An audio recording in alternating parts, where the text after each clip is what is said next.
Hello everybody, it's Tornado Nathan News. I want to come on here and show y'all it slowed down some. We down to 2 tornado warnings on the map. The first one is a tornado warning remains in effect until 6 p.m. Eastern Time for Eastern St.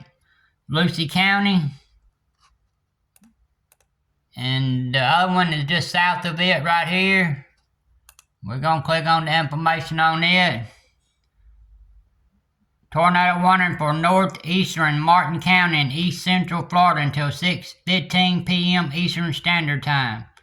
So if y'all in there, y'all take your safe places. Please like, share, subscribe, and comment and all that when it's safe to do so later. This is Tornado Nathan News, and we'll talk again soon.